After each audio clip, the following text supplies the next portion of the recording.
request Dr. Raman Singh, Honorable Chief Minister of Chhattisgarh, to deliver his address, please.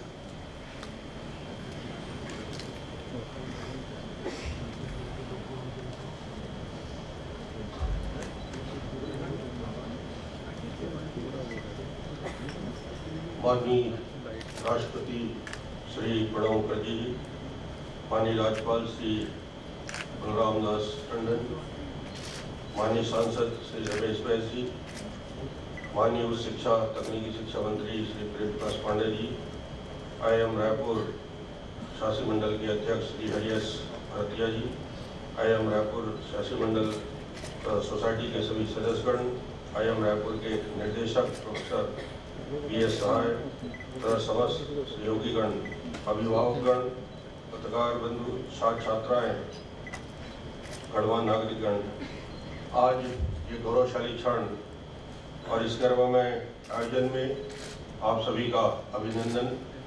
माननीय राष्ट्रपति जी ने छत्तीसगढ़ राज्य के इस IIM परिसर में पधार कर इस संस्थान के साथ साथ पूरे राज्य का गौरव बढ़ाया है।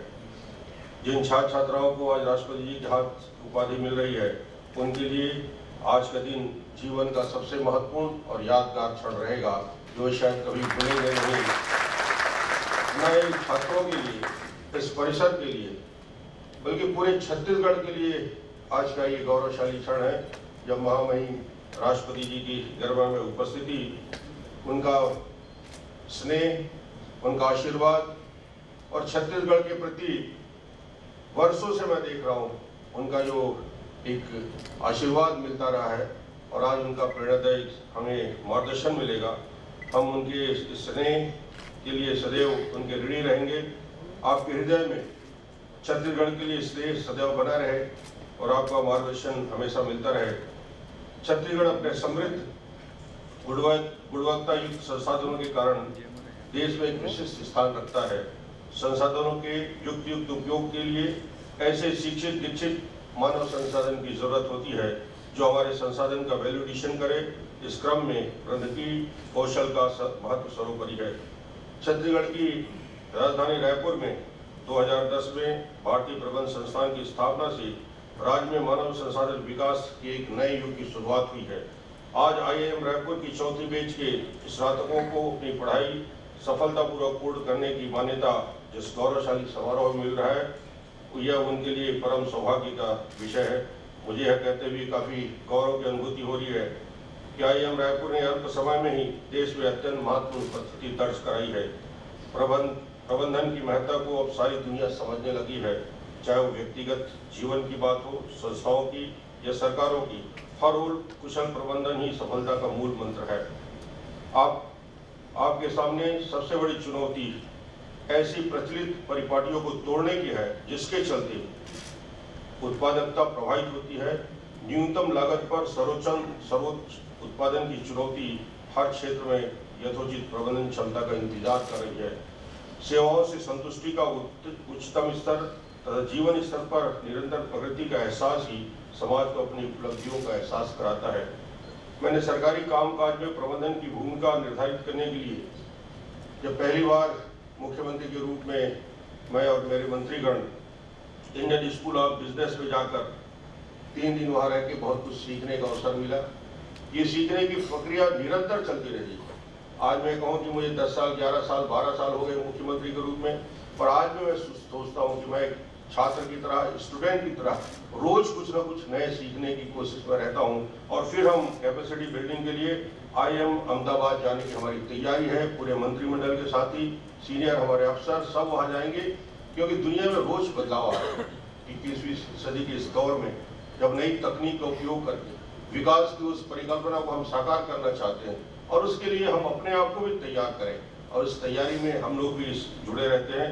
नवगठित छत्तीसगढ़ राज्य ने भी अन्य राज्यों की तरह विरासत में समस्याओं से जूझते हुए कार्य प्रारंभ किया था, लेकिन हमने जल्दी तय कर लिया कि अपनी जरूरत और अपने संसाधन के अनुरूप हम कैसी कार्य प्रक्रिया अपनाएं। मुझे ख्याल है जिस दिन पहली बार मुख्यमंत्री की हैसियत से और ऊर्जा मंत्री की हैसियत से मैंने अपने विभागों की समीक्षा की, तो मुझे लगा कि स्टेट में बिजली के उत्पादन तो हम कर रहे हैं, मगर कहीं न कहीं प्रबंधन की चूक की वजह से, व्यवस्थाओं में कुछ कमियों की वजह से हम वो अचीव नहीं कर पा रहे हैं जो राज्य की आवश्यकता है। और उस समय मैंने देखा कैलकुलेट करके कि जो हमारा प्लांट लोड फैक्टर PLF की जो हमारी स्थिति थी 60%, 62%, इसका मतलब है कि हम अपनी क्षमता का सिर्फ 60-62% उपयोग कर रहे हैं। उसमें हमने सुधार लाया और आज मुझे कहते हुए गर्व होता है हम 80% PLF की ओर बढ़ चुके हैं। 80% हमने लाया। ये उसी ऑर्गेनाइजेशन में, उसी प्लांट में वही लोग काम करने वाले, वही संस्था। उसके बाद भी यदि एफिशिएंसी बढ़ाना है प्रबंधन में, यदि हम थोड़ा कुछ बेहतर करते जाते हैं, और ये हमारा टारगेट 80% में रुकने का नहीं है, हम इसे 90-94% तक ले जाएंगे। हमारे पास जो क्षमता है उसका बेहतर उपयोग करें। दूसरी दिक्कत हमने देखा डिस्ट्रीब्यूशन का जो हमारा लॉसेस है, मुझे आश्चर्य हुआ कि उस दौर में आज से 10 साल 11 साल पहले 40%, 38%, 42% तक डिस्ट्रीब्यूशन लॉस था। यानी 100 मेगावाट हम बना रहे हैं तो 40 मेगावाट कहीं न कहीं बीच में खप जा रहा है। आज हमने उसमें प्रबंधन को बेहतर तरीके से किया और आज हम उसको जो हमारा डिस्ट्रीब्यूशन लॉस है उसको 22% तक लाने में सफल हुए हैं। ये अपने आप में एग्जाम्पल है कि हम कैसे धीरे धीरे अपने आप को सुधारने का प्रयास करें, अपने सिस्टम को बेहतर करें। उसमें आपकी भूमिका, जो यहाँ के फैकल्टी मेंबर है, जो यहाँ के स्टूडेंट निकल रहे हैं, जो छत्तीसगढ़ से पढ़ के आगे बढ़ेंगे, कुछ हमारे योजनाओं में जो आप नीचे के धरातल की सच्चाई को जानने के लिए इस कैंपस के में जो आप पढ़ते हैं, मगर जब आप नीचे फील्ड में जाते हैं, लोगों से मिलते हैं, लोगों से मिलके आप अपने आप को, अपनी क्षमता को दिखाने का प्रयास करते हैं, तो प्रशिक्षण का एक हिस्सा मुझे लगता है कि हमारे पास 10,000 पंचायतें हैं, नगरीय निकाय हमारे पास है, हमारे पास हिंदुस्तान का सबसे बेहतर PDS सिस्टम है, हमारे पास सबसे बेहतर पैडी प्रोक्योरमेंट का सिस्टम है। 60 लाख हमारे जो राशन लेने वाले लोग हैं, जिन्हें 1 रुपये किलो चावल देते हैं, 7 तारीख के पहले 60 लाख लोगों तक राशन पहुंच जाना चाहिए। और ये हमने तय किया है कि 7 तारीख तक पहुंच जाएगा और उस 60 लाख लोगों में से 6 लोगों की भी शिकायत नहीं आनी चाहिए। ये सिस्टम हमने तैयार किया। 40% लीकेजेस देश के अंदर एवरेज जो है 60% के लीकेजेस ये मानते हैं PDS में होता है। हमने उसको चुनौती के रूप में स्वीकार किया, रिफॉर्म लाए, लीगल रिफॉर्म लाए, उसके साथ साथ उसको आर्थिक प्रबंधन के साथ जोड़कर उसको एक नए लीगल फ्रेमवर्क के साथ जोड़ के आज हम ये कह सकते हैं कि जब मैं 60 लाख परिवारों की बात करता हूँ तो कहीं भी मुझे शिकायत नहीं मिलती। 10 लाख किसानों को यदि हम पैडी प्रोक्योर करते हैं, इतनी शिकायत। ग्रामीण क्षेत्र में जब हम जाते थे हम ग्राम स्वराज में, एक ही शिकायत थी, चावल नहीं मिलता, धान की खरीदी का पेमेंट नहीं होता, मनरेगा का पेमेंट नहीं होता। अब इस सिस्टम को बेहतर करने का हमने उपाय किया और आज मेरे 12,000 करोड़ का पेमेंट किसानों को पैडी प्रोक्योरमेंट के लिए मैं करता हूं और एक भी किसान नहीं कह सकता कि उसको समय में पेमेंट नहीं मिला है। ये इस प्रबंधन में आप जुड़िए, मैं आपसे आग्रह करना चाहता हूं। हमने सिस्टम बनाया, उसको और आप बेहतर कर सकते हैं। इंडस्ट्री के अंदर, इंडस्ट्री में जो हम काम कर रहे हैं उसके अंदर आपकी भूमिका हो सकती है। हमारे 10,000 से ज्यादा सेल्फ हेल्प ग्रुप की महिलाएं काम कर रही हैं। 600 करोड़ से ज्यादा के रेडी टू ईट और बच्चों के लिए हम पोषण आहार की व्यवस्था करते हैं। पहले एक ठेकेदार करता था, अब महिलाओं के समूह को हमने ले लिया। इस सिस्टम को और बेहतर और पारदर्शी कैसे बनाया जा सकता है, इसके साथ हम जुड़कर और बेहतर कैसे काम कर सकते हैं। मैं जानता हूं कि यहाँ से निकलने के बाद यहाँ के छात्रों का भविष्य उज्ज्वल है, बड़ी सैलरी मिलेगी, बड़े पद मिलेंगे, बड़े बड़े सम्मान की जगह में पहुंचेंगे। मगर हमारा जीवन का उद्देश्य सिर्फ यही नहीं है, हमें ये भी सोचना है कि सोशल एंटरप्रेन्योरशिप हम अपने अंदर कैसे डेवलप कर सकते हैं और इसके लिए एक व्यवस्था के साथ जुड़ के जो सोच और जो कल्पना आपके अंदर है, जो ऊर्जा जो आपके अंदर है, उसका उपयोग हम कैसे कर सकते हैं टेक्निकल टूल्स के साथ। इस व्यवस्था में, सामाजिक क्षेत्र में हो रहे कामों में आप एक महत्वपूर्ण भूमिका निभा सकते हैं। ये क्षमता आपके अंदर है, ये क्षमता आप दिखा सकते हैं और उसमें आपकी भूमिका होगी। हमने बहुत सारी चीजों, IIM की भूमिका छत्तीसगढ़ में और व्यापक रूप से कैसे बढ़ा सकते हैं। IIM की भूमिका, एक जो हमारे यूथ हैं जो यहाँ से निकल रहे हैं उनके लिए स्टार्टअप और उनके लिए वो फैसिलिटी IIM के माध्यम से स्टार्ट हो, इंक्यूबेटर के माध्यम से उनको हम यही बिजनेस कराएं, यही उनको हम वो फैसिलिटी प्रोवाइड करें, उन्हें टेक्नोलॉजी के सपोर्ट करें और यहाँ के सपोर्ट मिलता है IIM के साथ। तो मुझे लगता है कि ये छात्र फिर नौकरी देने वाले बनेंगे, नौकरी की तलाश करने वाले नहीं होंगे। ये क्षमता हमें और विकसित करना है, क्योंकि आने वाले देश और दुनिया की जो तेजी के साथ जो हम विकास कर रहे हैं, छत्तीसगढ़ में संसाधनों की कमी नहीं। हिंदुस्तान के 30% स्टील हम उत्पादन करते हैं, 26% स्टील एल्युमिनियम हम उत्पादन करते हैं। देश में पैदा होने वाले सीमेंट का 26% अकेला छत्तीसगढ़ करता है। देश छत्तीसगढ़ का फॉरेस्ट कवर 40% है।